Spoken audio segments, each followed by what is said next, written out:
Continuamos con las perífrasis verbales. Hay ocasiones en las que nos vamos a encontrar dos verbos juntos y cuando esto ocurre tenemos dos opciones. O bien que cada uno de los verbos tenga un significado propio, con lo cual serán verbos independientes, o bien que los dos verbos actúen con un solo significado.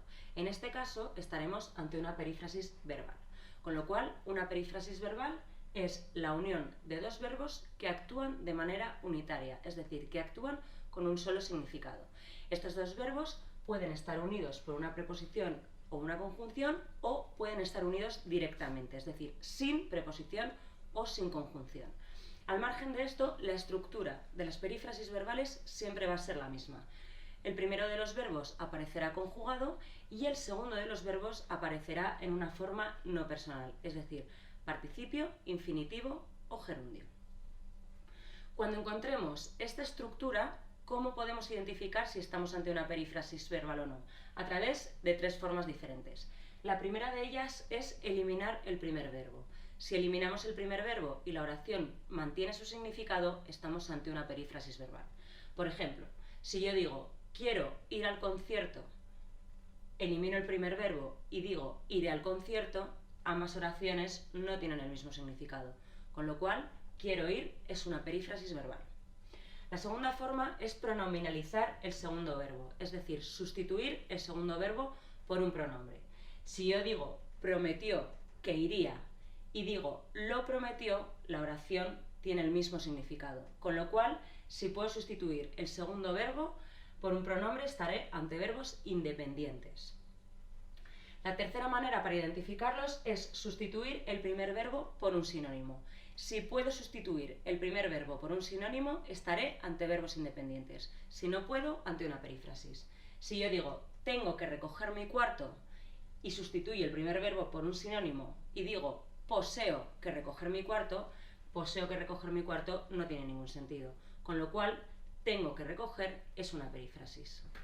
Vamos a analizar ahora una serie de oraciones en las que analizaremos si los verbos que se encuentran en ellas son verbos independientes o perífrasis verbales.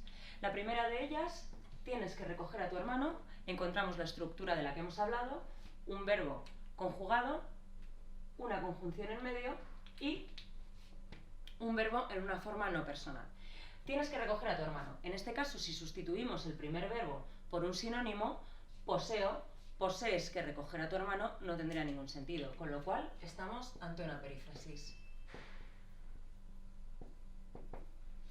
La siguiente tenemos se ha echado a descansar.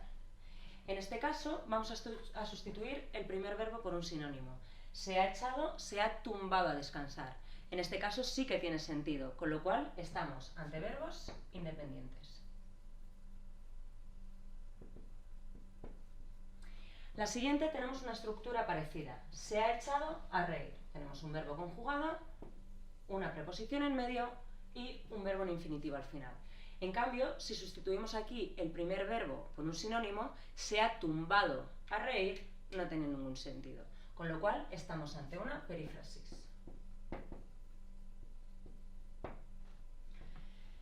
La siguiente, vengo corriendo.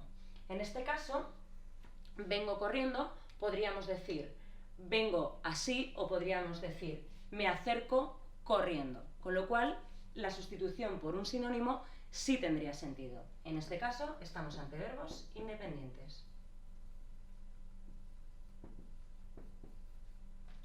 Por último, tenemos vengo pensando.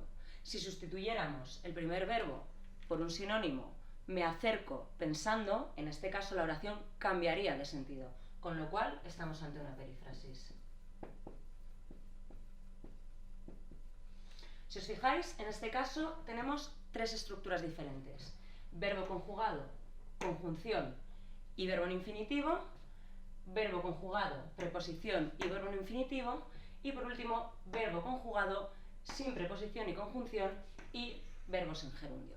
Muchas gracias.